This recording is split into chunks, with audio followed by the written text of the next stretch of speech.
Tenemos a la mano un nuevo libro para iniciar esta secuencia de audiolibros, La Mano Negra, escrita por Dr. Javier Tapia de la editorial Plutón Ediciones. Iniciaremos la lectura con el capítulo 1, los sistemas jerárquicos del humano alfa al humano parásito.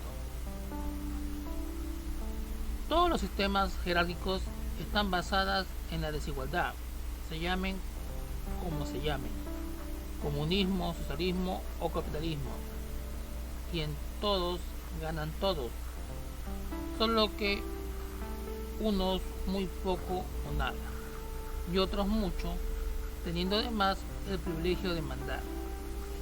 La anarquía nihilista y no la obrera de Bakunin, sin patria, ni Dios, ni gobierno, ni jerarquías, mucho menos dinero o ganancias, sería un buen experimento social. Que nadie goce de lo superfluo, mientras alguien carezca de lo estricto, escribió el anarquista mexicano Ricardo Flores Magón a finales del siglo XIX, bajo la dictadura de Porfirio Díaz. A finales del siglo XIX, prácticamente en todo el mundo no había democracia, si acaso la de Estados Unidos, de Norteamérica, poco más, así que la inmensa mayoría de los sistemas políticos eran monárquicos o autocráticos, tiránicos y déspotas. La represión a sangre y fuego era habitual con los poderes eclesiásticos, gubernamentales y económicos, en pugna y repartiéndose el pastel, mientras las ideologías emergentes, entre ellas la democracia, la anarquía y el comunismo, intentaban hacerse con algo de poder para seguir ascendiendo y derrocar a las élites tradicionales.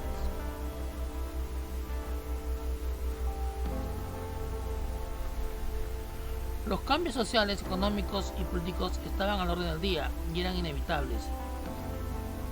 Pero a casi nadie se le ocurrió pensar en un mundo sin jerarcas o sin jerarquías.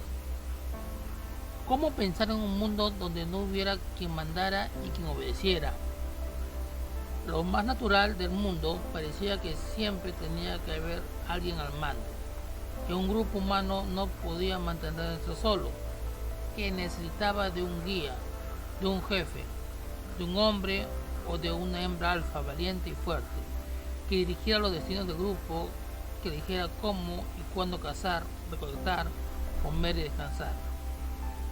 Así lo hacían los animales sociales, desde las hormigas y las abejas, hasta los monos y los lobos, con el más fuerte y el más hábil a la cabeza, y los demás haciendo de gregarios temerosos y obedientes. Solo cuando el hombre o la hembra alfa perdía fuerza y facultades, se le mataba, se exiliaba o se le mandaba a la cola de la manada para ser sustituido por un nuevo alfa, fuerte y joven, hábil y valiente. Alguien tenía que ser el líder siempre, mientras el resto se sometía a su mandato, so pena de ser reprimido, golpeado, asesinado o exiliado. Las primeras agrupaciones humanas, más o menos civilizadas, copiaron el modelo, y el exilio y el repudio de grupos se convirtieron en un terrible castigo, incluso peor que la muerte. Sócrates, en una Atenas ya del todo civilizada, prefiere suicidarse antes de sufrir el exilio.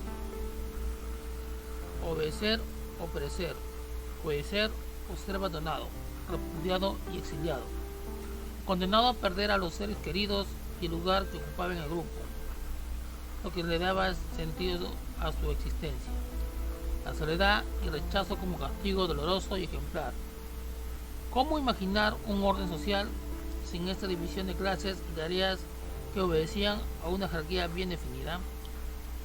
La democracia ateniense prescinde de un solo poder, de un monarca, que toma todas las decisiones y crea la asamblea de los ciudadanos, donde algunos de ellos les toca ejercer el poder durante el tiempo determinado, tras una elección azarosa, para poder, al fin y al cabo, al que debe someterse el resto de la población, esclavos, extranjeros, ciudadanos campesinos, ciudadanos urbanos y ciudadanos administradores. con una ciudad amurallada que no permitía la entrada a cualquiera y que dejaba fuera de ella a los mendigos, las etarias, prostitutas, vulgares, los pequeños comerciantes, extranjeros y todo tipo de personajes marginados. Solo los ciudadanos de primera clase tenían voz y voto en la asamblea, y solo entre ellos se podía votar para detentar el poder, decidir sobre los impuestos y la guerra, los cultos, las enseñanzas y las artes.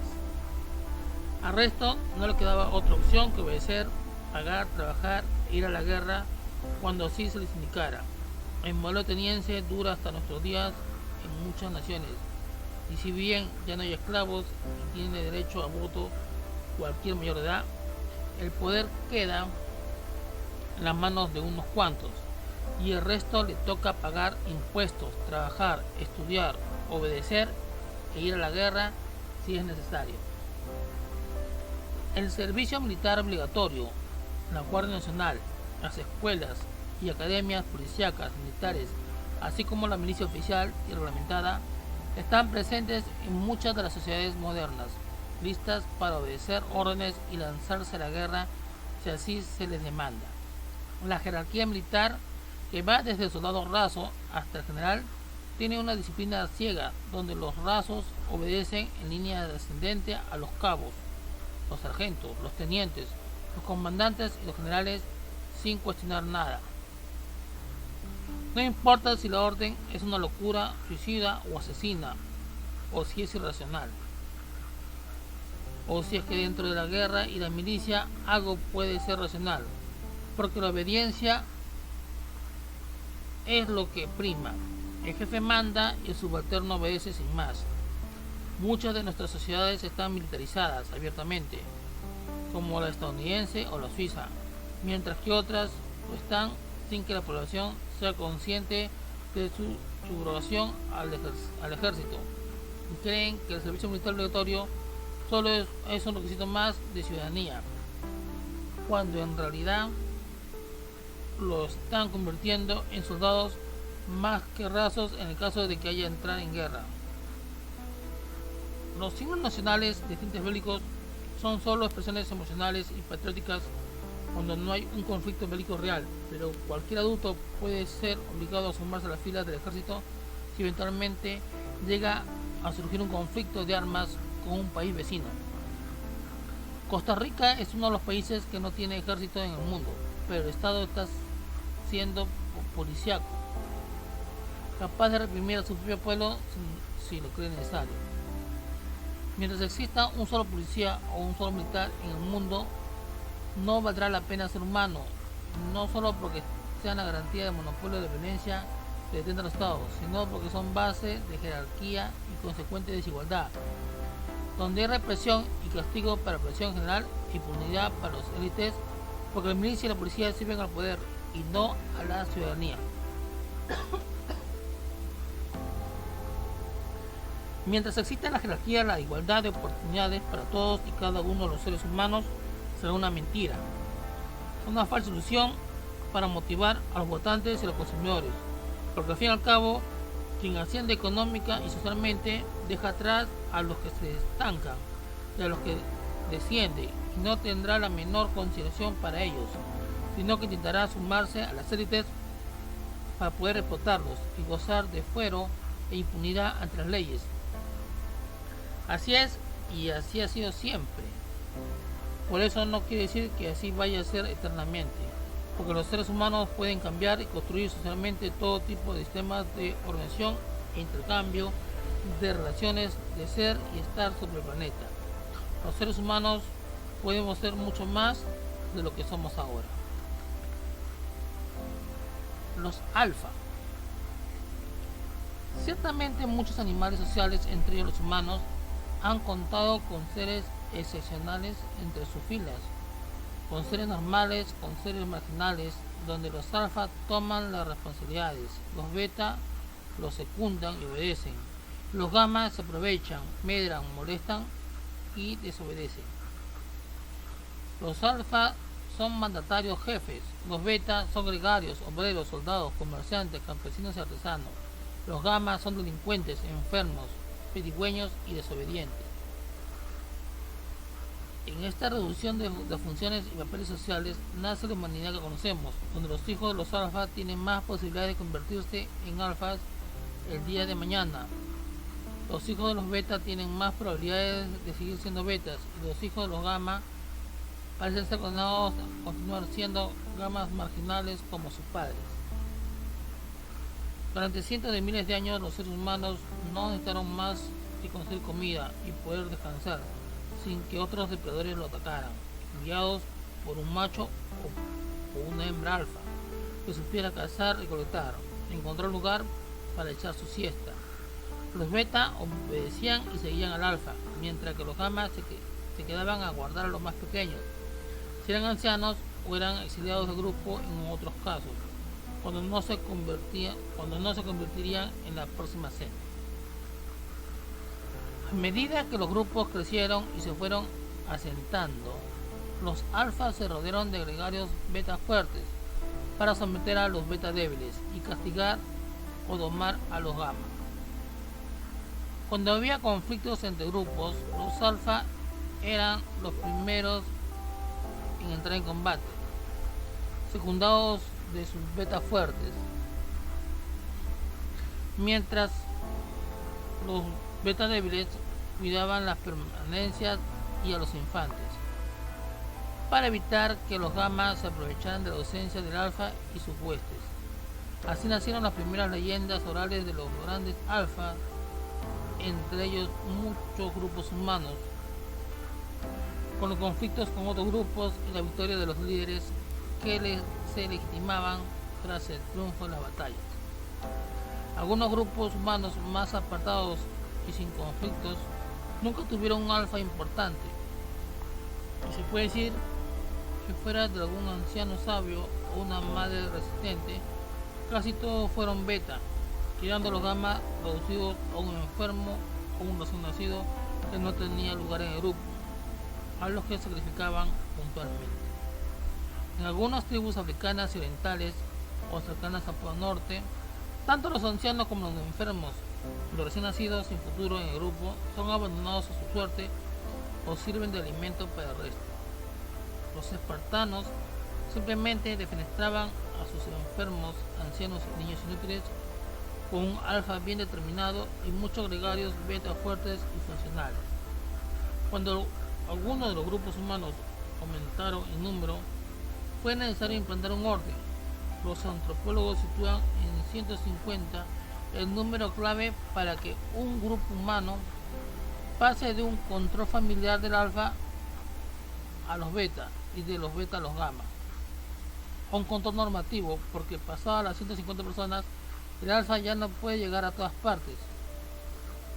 Así nacen los códigos de conducta, las normas sociales, las leyes, tanto punitivas como diplomáticas, para dirimir los conflictos internos del grupo. Un solo alfa y sus más cegados beta para dominar, guiar y controlar a muchos beta débiles y a unos cuantos gamas molestos y rebeldes. Si alguien se portaba mal y transgredía las leyes, las normas, normalmente era linchado por la multitud hasta la muerte, y si el gamma sobrevivía era exiliado y abandonado lejos del grupo al que originalmente pertenecía. No había cárceles ni más pena que la muerte o el exilio para los que no cumplían con el orden social, pero esto no fue suficiente porque en tiempos de sequía o hambruna muchos beta débiles se convertían en gamma y transgredían las normas con tal de sobrevivir, o por miedo o por cobardía de enfrentar un conflicto. El perro, cuando tiene miedo, ni aunque le des de palo sale de su escondite. Cuando tiene hambre se vuelve taimado y fiero hasta con su más amado dueño. Con lo que el código legal y normativo como el Hammurabi tenía sus limitaciones para controlar a las poblaciones en tiempos de crisis, y también después de los tiempos de crisis, cuando las poblaciones se habían dado cuenta que mentir y robar era fácil, que sembrar o que combatir. Con lo que muchos beta débiles se convertían en gamma, conflicto tras conflicto y sequía tras sequía. Los alfas y sus séquitos beta fuertes siempre tuvieron privilegios y comida en tiempos de guerra o de sequía. pero ante las revueltas populares y crecimiento de la población gamma, se vieron la necesidad de brindar dichos privilegios, con el obstáculo de que ni los códigos ni la represión sean suficientes para legitimar dicho blindaje. Los alfas ya no eran grandes héroes y guerreros, sino nietos o bisnietos de los que se fueron, y sus huestes ya no eran barrera de protección, sino advenedizos más o menos astutos que no querían perder sus privilegios. Entonces, 1, 2 o 3.000 años antes de que apareciera la escritura y de comienzo la historia, a alguien se le ocurre maravillosa idea de legitimar el poder con los dioses. Un alfa ya no tenía que ser valiente, con ser elegido por alguna divinidad era más que suficiente. Con la inestable anuencia y beneplácito de la población beta débil y gamma, cada vez más creciente, que carecía de toda instrucción, era de todo supersticiosa, increyente, capaz de linchar a los que pusieran en duda la palabra de los dioses. Cuando por fin apareció la escritura, casi todos los alfas de medio mundo estaban considerados estirpe divina, monarcas, reyes elegidos de los dioses, muchos de ellos semidioses, por lo que ya no estaban de otras cualidades especiales que los legitimaran como alfa.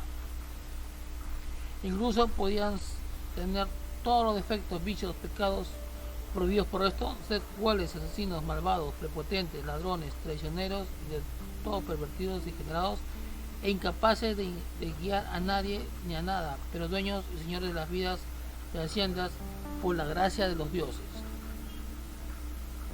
Los parásitos. Con la legitimidad de los dioses, de pronto los alfa se vieron rodeados de jueces, generales, sacerdotes, sabios, expertos, artistas, bufones, maestros y cortesanos, gente beta débil y fuerte que sabía rendir pleitesía al elegido, mientras sacaban de todo tipo de provecho a su posición y manipulaban y explotaban al pueblo que en su mayoría era gamma. Pero es sabido que fingía cumplir las normas y las órdenes para no ser castigado. Tú haces como que me pagas o como que me pegas, yo como que trabajo y obedezco. Pocos amos con cientos de súbditos y miles de esclavos puestos y dispuestos a los caprichos de los parásitos, impulsivos cortesanos, jueces, generales, sacerdotes, sabios, expertos, artistas, bufones y maestros, que sin ningún esfuerzo real vivían como reyes sin importarles si el pueblo moriría o se moría de hambre. Cualquier parecido con la forma de gobierno actual no es pura coincidencia. El alfa podía ser alto, fuerte, carismático y bien parecido, o bajo, débil, gris y desagradable, incluso enfermo, física y mentalmente no importaba, porque los dioses lo habían elegido y su corte parasitaria se encargaba de someter y dirigir al pueblo. Un pueblo productivo, funcional, bueno y obediente en muchos aspectos, pero sabio y temado en otros tantos. Así quedaron establecidas las pirámides socioeconómicas y políticas hace 6.000 años, por lo menos, y así siguen funcionando hasta nuestros días, porque hasta que la bendita democracia es un sistema mesiánico lleno de promesas vacuas e ilusiones redentoras, que los pueblos legitimarán con su voto. Los emergentes.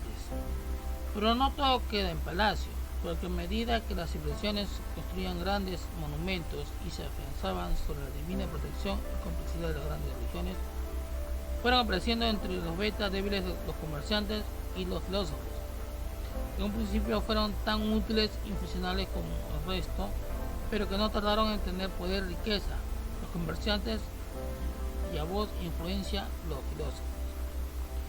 Tras la primera revolución industrial de 1750, hubo quien pensó que los obreros eran una clase social emergente como los comerciantes y los filósofos, pero por gracia o por desgracia nunca emergió del todo y pasó a formar parte de las clases bajas, que en mejor de los casos alcanzaron posiciones de beta débil.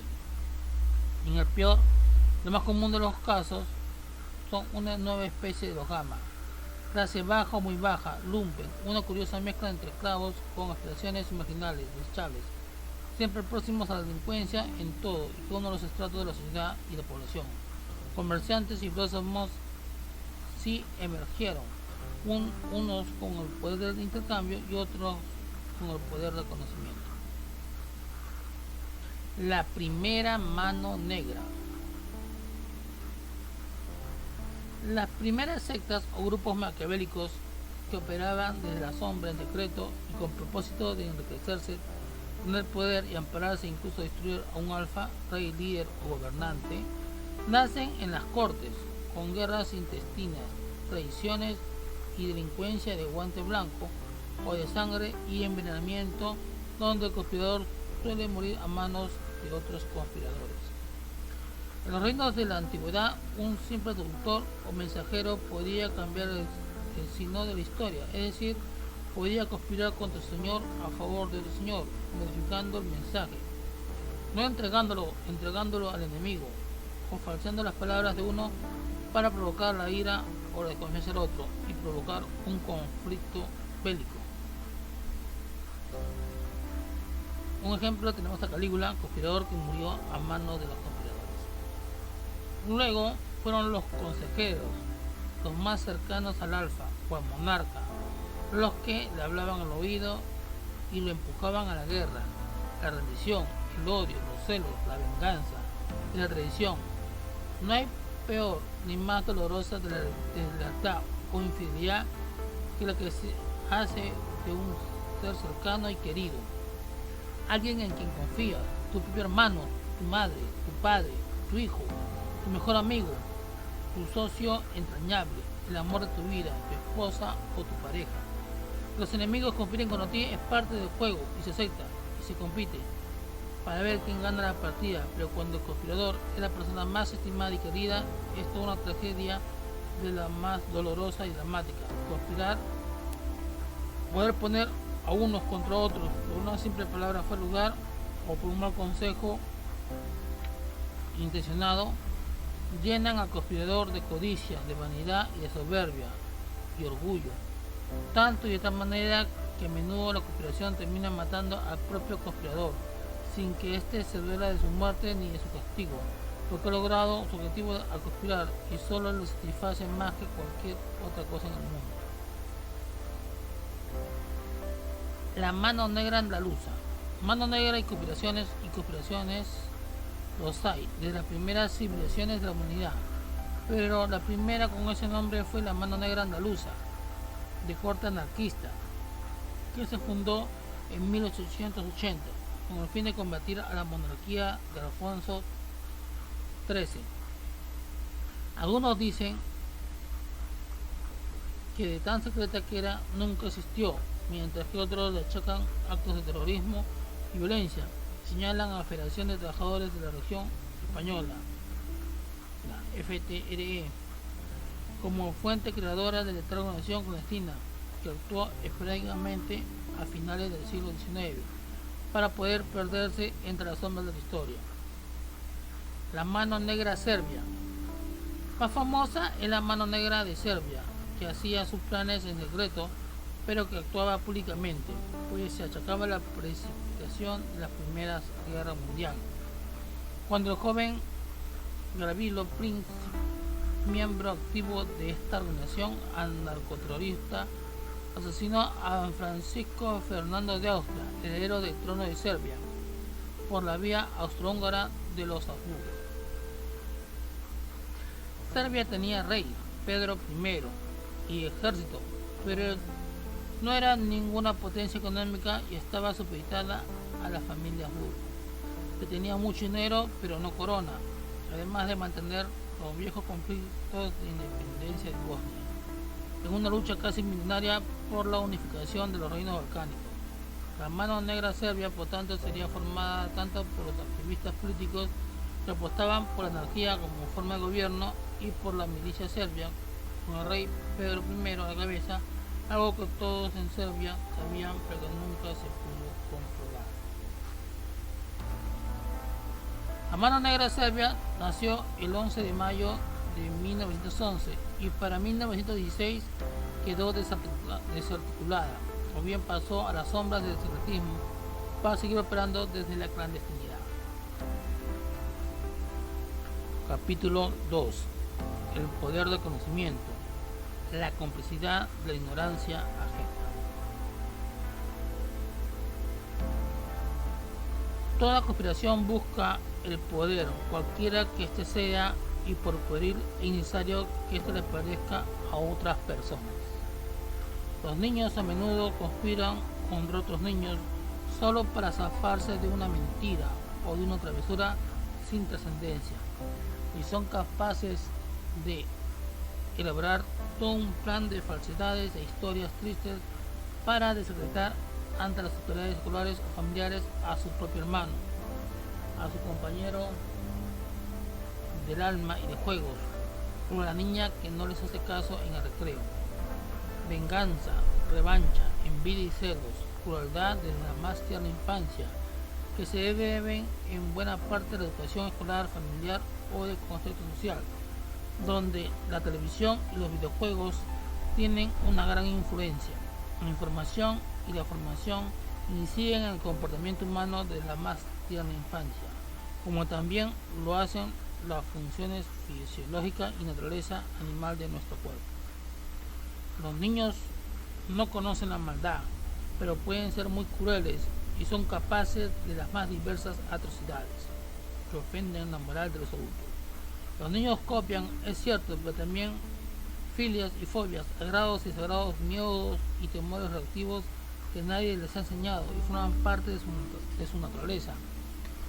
Una naturaleza que la sociedad, la familia y la escuela intentarán domar, tamizar, destruir o incluso potenciar. Los niños conspiran con el llanto, la mirada, el gesto corporal, incluso la rabieta para lograr sus objetivos, y sin importarles las consecuencias, y pueden convertirse en unos grandes manipuladores si se les sigue el juego, cediendo a sus chantajes. Hoy procuramos que los niños sean felices, pero no siempre fue así. Durante milenios se les vio incluso como enemigos o como carne para sacrificio. Recordemos el cuadro de Saturno devorando a su hijo, pintado por Goya. Saturno devora a sus hijos para que no lo destronen y lo maten en el futuro. Los dioses piden la muerte del primogénito, algo cruel pero muy funcional en aquellas sociedades en las que la madre tenía 11 años al dar a luz y el padre tenía mucho 12, 13,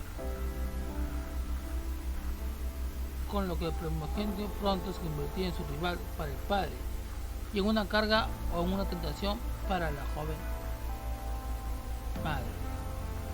Los reyes han muerto a menudo a mano de sus herederos, o bien han tenido que abdicar a favor de un niño, como fue el caso de Carlos V.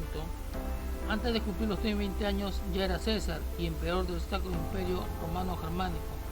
A los 6 años fue erigido monarca de España como Carlos I, junto a su madre, Juana la Loca.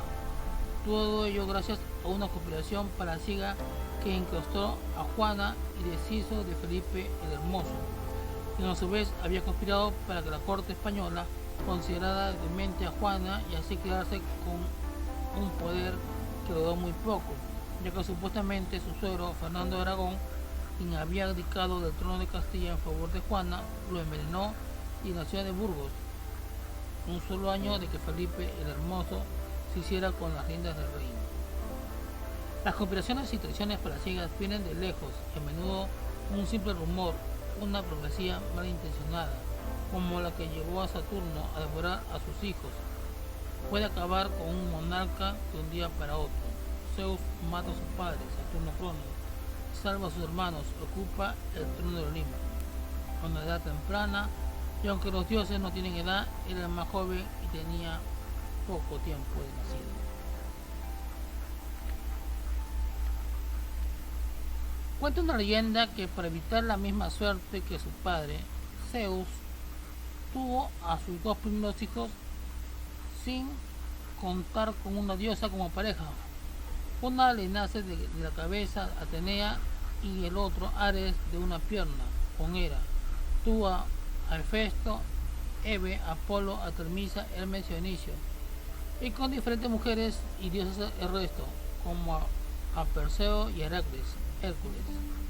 La genealogía del monarca del Olimpo varía según la fuente, y si bien no murió a mano de su descendencia, sí sufrió varias complicaciones cortesanas, especialmente por su mujer Hera, que además era su hermana como Hesia y Demeter, así como por sus hermanos Plutón, Ares, Poseidón y llamado Neptuno, a pesar de que los salvó de morir en los intestinos de Saturno. El poder es el peor de los vicios de la humanidad, como lo fue los dioses, capaces de hacer cualquier cosa por conseguirlo. El secreto. La minería es una práctica y una ciencia tan antigua como adelantada a su tiempo, que guardó sus secretos de extracción y transformación durante milenios. Por ejemplo, conocía las propiedades del amianto y guardó este conocimiento para sí, hasta que los alquimistas del Renacimiento lo descubrieron. El de los canteros es uno de los gremios o sectas más antiguos, el cual, según cuenta la leyenda, tuvo nexos en todo el mundo donde se extraían piedras y minerales, y solo entre ellos se contaban los secretos de la talla, el transporte de grandes bloques, con tal discreción que hoy todavía los arquitectos e ingenieros modernos no se explican cómo trabajaban y cómo transportaban las piedras a lugares lejanos. Para otro gremio antiguo, los constructores, masones de la Baja Edad Media del Renacimiento, levantara los túmulos, las pirámides, los palacios, los templos, o tallara directamente en las montañas o en las cuevas toda clase de construcciones que parecían imposibles o hechas por visitantes de otros planetas. Muchos secretos fueron bien guardados que desaparecieron del todo tras producir verdaderas maravillas, o nunca salieron de grupo y ni siquiera podemos imaginarlos.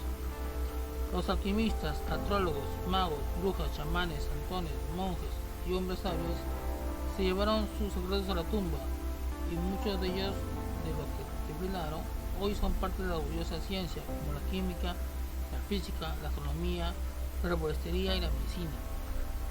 Otros secretos han sido desvelados por redescubiertos, puestos en manos de la industria o de la academia, los cuales para el público lego que no estudia o que solo tiene una carrera universitaria pero sin acceso a determinadas especialidades, muchos secretos de las artes, las ciencias, sigue siendo todo un misterio, como la matemática, la física nuclear, la física cuántica, la nanotecnología, etc. El poder del conocimiento. Saber algo que los demás no saben puede ser muy productivo, pero también completamente inútil. Imagínense que usted sabe transmutar el plomo en oro, el viejo sueño de los alquimistas. Tendrá suficiente con 4 lingotes de plomo para vivir como rey el resto de sus días. Si revela su conocimiento, este perderá su valor y solo un buen registro patente le asegurará ganancia. De esta manera, poniéndolo al servicio de la humanidad y librándolo de costos, el oro no valrá más que el plomo y usted habrá hecho un pésimo negocio. Conocimiento, por tanto, no es útil económicamente hablando, si es bien gestionado, algo que muchos sabios en ciencia no saben hacer, porque el conocimiento de la química o de la alquimia hay que añadirle el conocimiento de los patentes, de la bolsa de valores, del uso y la distribución del dinero. Tomás Alva Edison no fue un gran inventor, como sí lo fue Tesla, pero sabía de patentes y economía, así que patentó muchos inventos y descubrimientos que no eran suyos y logró una gran fortuna. Ejemplo, Nikola Tesla. Ejemplo de conocimiento sin poder. Tomás Alva Edison, un conspirador de patentes. Tesla fue un genio de ciencias y Edison un genio, aunque algo tramposo, de las finanzas. La moral no suele ser buena compañera de los que buscan enriquecerse, porque la moral y el karma son para la buena gente que cumple y obedece, la que desconoce tanto los secretos de la ciencia como los entresijos oscuros de las finanzas. Los que estudian electrónica o ingeniería industrial saben que Tesla sí conservó algunas patentes y cobró por ellas, pero no lo suficiente para vivir en abundancia. Algo que tampoco le interesaba, porque lo que movía a Tesla era crear e investigar, no tener posesiones materiales. Tesla se llevó muchos de sus secretos a la tumba. y no porque quería guardarlos, sino porque el tiempo social que le tocó vivir no estaba preparado para conocerlos y desarrollarlos. Y si hay conocimientos secretos que no son útiles en una época o sociedad determinada, por más que se den gratis en las escuelas y en las academias. Por ejemplo, saber que el cuadrado del primero más el doble producto del primero por el segundo más el cuadrado del segundo es la solución de cualquier binomio al cuadrado no le sirve a la sociedad absolutamente para nada. No se cobra por saberlo, no se sabe dónde ni cómo aplicarlo para sacarle un rendimiento. Los maestros de matemática no suelen ganar mucho dinero por saberlo e intentar enseñar a sus alumnos, que lo olviden en cuanto se acabe el semestre.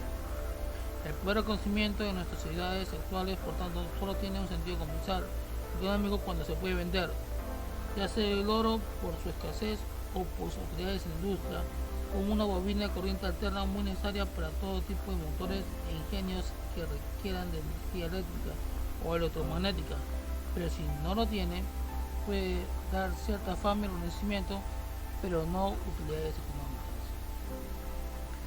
Desde el año 1675, antes de nuestra era, que las monedas acuñadas y el dinero acompañaban al poder y compran todo tipo de voluntades, ya sean científicas, políticas, artísticas o culturales, con lo que saber y conocer no es suficiente para ejercer un poder en el mundo en el que vivimos. Conspirar para guardar o para desvelar un secreto ha sido una práctica común en el mundo entero, con espías de todo tipo que iban de un pueblo a otro para robar ideas tecnológicas y técnicas de construcción, minería, elaboración de armamentos, fórmulas magistrales y en fin, conocimientos de todo tipo que pudieran ser útiles, productivos o de simple gloria y fama, que maravillaran a los pueblos y los llenaran de orgullo y vanidad, aunque muy pocos se enteraran cómo funcionaba dicho secreto descubierto. Los filósofos querían desentrañar los secretos de la naturaleza, pero a los gobiernos y a los religiosos solo les importaba que esos secretos fueran útiles, que dieran dinero, poder, jerarquía y control, ya que de no hacerlo así eran censurados, escondidos y hasta prohibidos y pecaminosos. Con el conocimiento y sus secretos en manos del Estado y la Iglesia se conspiraban contra los sabios, los filósofos y hasta contra el pueblo lego, que podía tener o caer en la tentación de la rebelión al adquirir ciertos conocimientos. Maestros e ignorantes. La educación nunca ha sido prioridad del gobierno, y hasta hace apenas un par de siglos ni siquiera había escuelas más que las dominicales. El 86% de la humanidad era analfabeta y los estudios empezaban en el bachillerato a los 16 o los 18 años de edad, para pasar a la universidad y decidirse entre la filosofía, que abarcaba prácticamente todos los campos del conocimiento humano, la jurisprudencia o la teología, o la iglesia como garante y censora de la educación. De esta manera se hacía una selección natural y muy pocos eran los hombres que estudiaban, porque las mujeres no tuvieron acceso a los estudios superiores hasta el final del siglo XIX, en los países más adelantados y hasta pasada la guerra mundial en muchos otros, o hasta finales del siglo XX en países musulmanes. Durante toda la Edad Media no hubo más escuelas que las de monasterios y los conventos, donde se enseñaba la palabra de Dios, Buda, Confucio o Lao Tse, pero poco más leer y escribir no es necesario para muchos monjes y monjas que se aprendían de memoria los versos del Corán o de la Biblia y que copiaban textos dibujando las letras pero sin saber qué significaba cada letra, hasta que San Jerónimo se atrevió a traducir la Biblia, Vulgata. Los textos sagrados estaban en latín, traducidos a la lengua romana del hebreo, del arameo y del copto, o griego antiguo, porque conocer el verdadero contenido de la Biblia estaba prohibida. Muchas misas se siguieron dando en un incomprensible latín hasta bien entrado el siglo XIX-XX, para proteger los secretos de una liturgia mágico-religiosa, no apto para el público ignorante constituido por los fieles. La ignorancia no era un defecto, sino una virtud de la ingenuidad infantil, que protegía a los seres humanos de la soberbia que nace del conocimiento y la sabiduría. Las palabras de los dioses, así como los secretos de la naturaleza, los conocimientos científicos de los sabios y los filósofos debían mantenerse fuera del alcance de los griegos, como misterios insondables y como dogmas divinos. Porque el saberlo podía otorgar poder a la masa, y eso para las élites no era nada bueno. Pero las élites poco a poco aprendieron que las masas suelen ser cómplices del camino de la ignorancia y que el conocimiento no siempre le da poder al ignorante, sino que bien dosificado y diversificado pueden convertirse en una buena herramienta de control social y de colonización de pensamiento. La industria necesita tanto esclavos que no supieran nada de nada, como aprendices, oficiales y expertos que sí supieran ciertos conocimientos. En el campo no hacía falta que aprendieran nada, pero en las urbes industrializadas sí. Era necesario contar con cierta mano de obra calificada, contadores, reparadores de máquinas, ingenieros, administradores, gestores, transportistas, vendedores y hasta mandos intermedios o capataces de esta clase hacían falta en escuelas con maestros que educaran a las clases bajas y a los obreros, pero con criterios morales represivos que no ofendieran a las autoridades ni pudieran en duda la palabra de los dioses. Tuvo un reto de explotación y manipulación de las élites hacia el pueblo del siglo XVIII, que no se ha solucionado de todo hasta nuestros días. La premisa de la enseñanza parece decir que si el alumno no fue ignorante, el maestro estaría a su mismo nivel. Poco o nada podía enseñarle, con lo que más que administrar la sabiduría había que administrar la ignorancia. Las élites conspiran contra la población, guardan secretos para su propio beneficio, como el caso de la educación, la tecnología y la ciencia. Lo hacen en secreto y están dispuestas a censurar, destruir, desacreditar e incluso eliminar a quienes descubran sus secretos o sus planes. La traición y el espionaje están a la orden del día. Crean gremios, sectas, academias, clubs y similares para aumentar su poder y recordar sus secretos. Pues sí, tal parece que los poderes fácticos como hoy dominan el planeta, gobierno, iglesia, medicina, medios de comunicación y enseñanza, recurren a la conspiración entre ellos y contra la población para incrementar o mantener sus prerrogativas.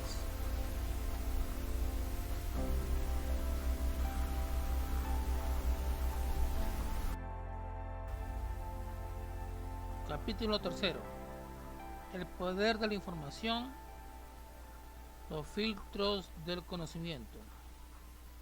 Los medios de comunicación de masas son relativamente nuevos, pero ya en el Imperio Romano hubo carteles publicitarios y pregoneros que arengaban a los romanos para que consumieran, obedecieran y estuvieran informados. ¿Qué mejor medio de ocultación que gritando una información falsa a los cuatro vientos? La oratoria griega ya lo había probado. Un discurso no tiene que ser cierto para ser creído por el auditorio. Basta con que esté bien elaborado, que sea carismático, seductor, aparentemente legal, emocional y que apele a las tradiciones o a los dioses. Por supuesto, hay que decirlo con convicción y voz potente, con gestos y miradas adecuadas al mensaje, tan firmes como repetitivos, con palabras de carga positiva que favorezcan al discurso, y con palabras de carga negativa para atacar a los que duden. Y eso es todo, porque el auditorio emocionado hace el resto. La argumentación y los datos fehacientes pueden obviarse. La lógica puede ser falaz, la razón puede estar ausente, pero no la vehemencia ni los lugares comunes con los que se identifique el auditorio. No dejes que la verdad te eche a perder un buen discurso, o no dejes que la verdad te estropee una noticia amarillista. ¿Para qué corroborar si el discurso suena bien y llamativo? Y si alguien rebate al orador, este siempre puede recurrir a defenderse con más mentiras emocionales y altisonantes, o recurrir a las 13 falacias aristotélicas. Aunque hay muchas más, Aristóteles señaló 13 falacias. Descalificación. Atacar el argumento contrario señalando un rasgo físico del adversario, supuestamente negativo, raza, edad, apariencia, estética, con el fin de desacreditarlo, aunque no tenga nada que ver con el discurso. También sirve citar algún error del pasado del contrincante, cierto o falso.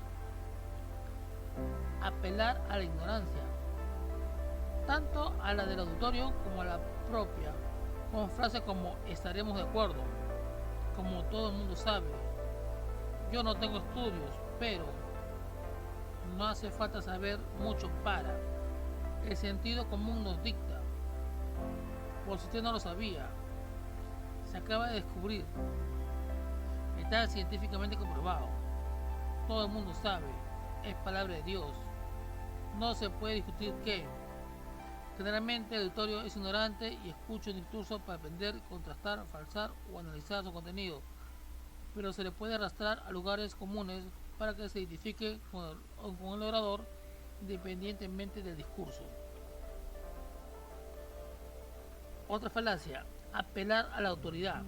Lo dijo Einstein, lo escribió Gandhi, no lo legó Sócrates. Es la base del pensamiento kantiano, aparece en la Biblia, es palabra de Buda, la ciencia lo dice, es legítimo, es legal, así está escrito. Apelar a cualquier famoso, incluso si es un simple actor y sus palabras no son sus palabras, sino las de un guionista, como bien señalara Groucho Marx, pero se vuelven ley al ser supuestamente dichas por Morgan Freeman, Keanu Reeves o Tom Hanks. Si lo dice un deportista que gana mucho dinero y tiene fama mundial, el auditorio piensa que debe ser cierto, aunque el deportista solo presta su imagen y ni siquiera sepa leer y escribir. También puedes apelar a la misericordia, coaccionando emocionalmente al auditorio con una historia triste para lograr su lástima, compasión o falsa empatía, ya sea para difundir el miedo que puede pasar a ti o a tu familia. El mundo da muchas vueltas. Tú puedes ser el próximo. El mundo da muchas vueltas. Tú puedes ser el próximo o para recaudar fondos. Tú que puedes ser solidario. Agradece lo que tienes. Hoy por ti, mañana por mí. Te será recompensado con creces. O para atraer la simpatía sobre el orador y su causa. Ayúdanos con tu firma. Contamos contigo. Salvemos al mundo, a la mujer, a los animales, a lo que sea. Cuidemos a la naturaleza. Depositen la cuenta. Comparte, difunde. Haz viral. Dale me gusta. No importa si la causa es noble o simplemente interesado o partidista, ni si el discurso es válido o simplemente romántico y moral ad hoc. Lo importante es mover las emociones del auditorio para que el atavismo de la caridad o de la limosna se ponga en marcha. Apelar al temor. Con la velada amenaza sobre los bienes, las creencias, el estilo de vida, las tradiciones, la identidad, la patria, la salud o las posesiones del auditorio, como se ha hecho en una reciente pandemia o como suele hacerse para iniciar una guerra, provocar un conflicto, dividir opiniones, divide y vencerás. Crear un enemigo, incitar a la violencia defensiva, provocar compras compulsivas de pánico, tener el control social de la población. El temor a la muerte es el más extendido y efectivo. El temor al dolor y al sufrimiento nos oculta. Esta falacia tiene la virtud o defecto de paralizar al auditorio, que a menudo sobrereacciona y supera las consecuencias del mensaje recibido, cayendo en el caos o en el descontrol, atentando incluso contra el orador. Pregunta compleja. Cuestionar al auditorio sobre algo que se sabe de antemano no va a poder responder, lanzándole una pregunta contradictoria o paradójica, utilizando un lenguaje especializado e incomprensible para la mayoría, sin importar si el mismo es parte del discurso, porque puede ser útil para cambiar de tema, desprestigiar al oponente o simplemente para distraer la atención, creando dudas o pretendiendo una elevación experta del discurso. A veces basta con salirse por las ramas del tema central para que el discurso parezca complejo o mentir sobre una mentira inicial, provocando el auditorio crea que tiene opinión y piensa cuando en realidad hace es desviarse del tema. Las mentiras hacen compleja la realidad, creando toda clase de pareceres y haciendo que corran ríos de tinta sobre algo que no existe y que es una burla, mentira o que a veces es cuando mucho una media verdad. Los datos puros, las cuentas, las estadísticas, los números suelen aburrir el auditorio, por lo que hechos puros, duros, racionales y exactos le parecen complejos, cuando la verdadera complejidad del concurso se encuentra en los vericuetos que amplían el argumento pero no lo explican.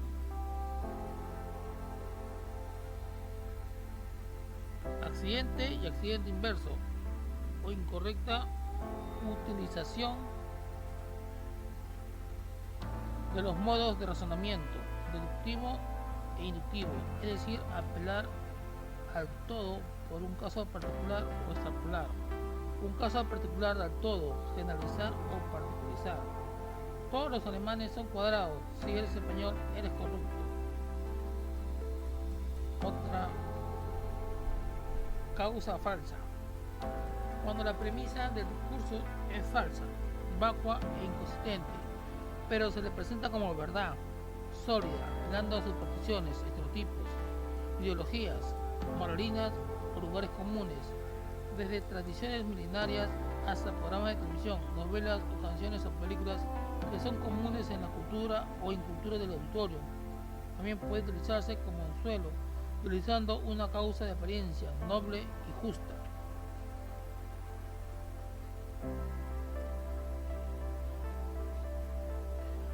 Para coaccionar al auditorio con aras de un bien futuro, con falsas promesas, ilusiones vanas y propuestas utópicas, ingenuas y hasta infantiles, cuando la verdadera causa es vender, recaudar y vivir parasitariamente del auditorio.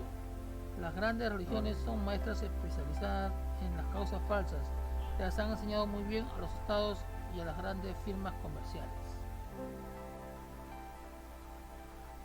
Tautología o circularidad viciosa o virtuosa, donde los hechos se explican por sí mismos sin dar explicación alguna. Es así porque es así. Es lo que hay, no hay más. Como podemos ver, como podemos apreciar, la vida es así, porque la vida, así es la vida, no hay más que decir. El amor nace del amor. Es consecuencia lógica de Ludwig Wittgenstein. En su juventud positivista defendió la tautología. El mundo es lo que es, para atacarla ferozmente en sus poderes. El mundo no es lo que es, sino cómo lo interpretamos a través del lenguaje. Con la tautología se intenta desvirtuar los discursos analíticos del oponente, con la ventaja de que el auditorio prefiere los discursos simples que no le haga pensar y abomina y huye de los discursos que lo obligan a ejercitar el cerebro. Premisa contradictoria o de disonancia cognitiva, que lanza dos conceptos, cierto o no, que se contraponen en una misma acción o pensamiento válidos o aceptables los dos. No se debe comer carne aunque sea indispensable para nuestra correcta nutrición. Viaje y disfrute de la más sana y exuberante naturaleza a bordo de un gran vehículo de combustión interna y hecho de plástico y de metales. Muy útil en publicidad política, ideológica o comercial. La vida del feto no es vida, aborta, aunque la vida es vida independientemente de intereses personales, religiosos o morales. Ser feminista es ser igual a los hombres y tener las mismas oportunidades, que son obviamente machistas y esclavos del sistema. La chispa de la vida, a pesar de su incidencia en la mortalidad por diabetes que la vida provoca.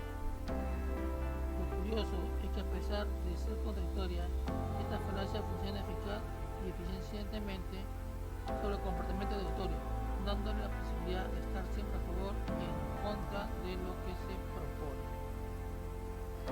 Equívoco, intencionado o no intencionado en el partir de un error o mala información previa o no contrastada, diseñada para ocultar más equívocos y errores, o simplemente enunciado sin tomar en cuenta la fuente y veracidad del mismo, como se hace frecuentemente en el periodismo y las redes sociales, con buena o con mala intención.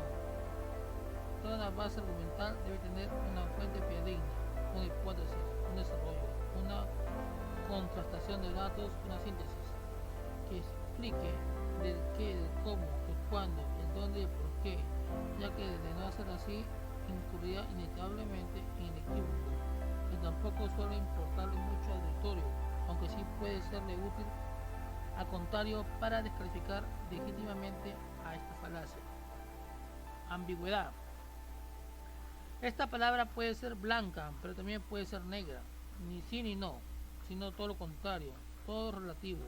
El verdadero relativismo no es que las cosas pueden ser de muchas maneras, cambiantes y ambiguas, ni que todo sea dependiente del cristal con que se mira, sino que tienen una relación contextual con el objeto de estudio, es decir, no tienen nada de ambiguo, ya que la ambigüedad es un comportamiento, hecho, palabra, expresión que pueda entenderse o interpretarse de diversas maneras y que en los discursos se utiliza tanto para confundir al auditorio y al orador contrario como para evitar profundizar en el tema, ya sea por desconocimiento o por no haber preparado bien el discurso.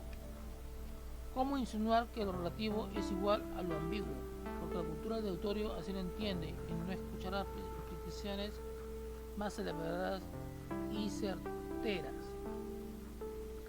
Falsa analogía o comparaciones imposibles. Esto se da por esto otro. Esto es igual o se parece mucho a esto otro. Si lo hizo Mengano, lo hará fulano. Todos somos iguales. El capitalismo es mejor que el socialismo es mejor que el capitalismo. Los alumnos tienen y deberían tener los mismos derechos que los profesores. Ustedes como nosotros, todos somos iguales ante la ley.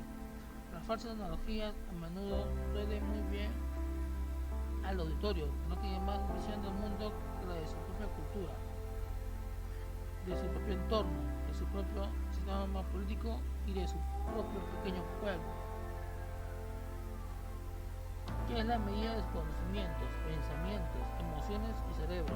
Por lo que los oradores experimentados o no pueden utilizarla sin miedo. A menudo el orador oponente está en la misma posición que el auditorio, como sabe que rebatir las verdaderas los lugares comunes será inútil y le ganará más adversarios que adeptos. Actualmente hay que recoger más de 140 falacias y ya no quedan muchos oradores pregoneros o populares que hagan uso de ellas para exponer sus ideas y sus lamentos, con la excepción de curas y predicadores, que les sigan utilizando para ganar adeptos y diablos. Ya a partir del siglo XVIII nace la prensa escrita y periódica, superando el simple panfleto que se olvidó en la Edad Media, pero que ya se utilizaba en Roma. Egmont Zeitung, en la Alemania de 1660, es considerado el primer periódico occidental de la historia.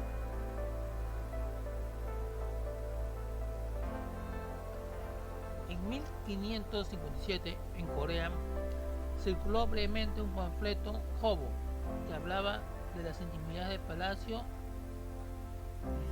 y Suetonio en el siglo I de nuestra era. Escribía y publicaba la historia rosa sexual amorosa de los Césares, pero en ninguno de ambos casos se puede hablar explícitamente de periodismo, si bien es cierto que llevaban el rumor y la difamación en las venas.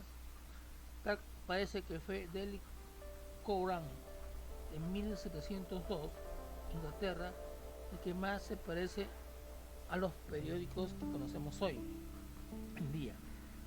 Primero semanal y más tarde diario, porque abrió las puertas del rumor escrito hecho noticia. Creó toda una industria editorial, con una población analfabeta que se reunía en las tabernas a escuchar las noticias y los chismes de la época.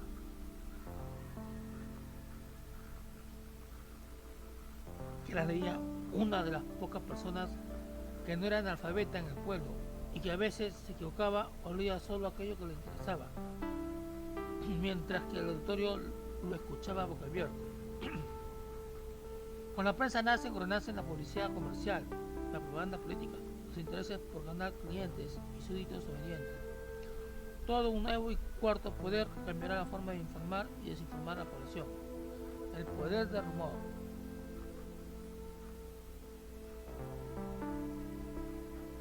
Las élites han conspirado desde miles de años contra la población para que éste no esté bien informado, ni le interese complicarse la existencia con la verdad.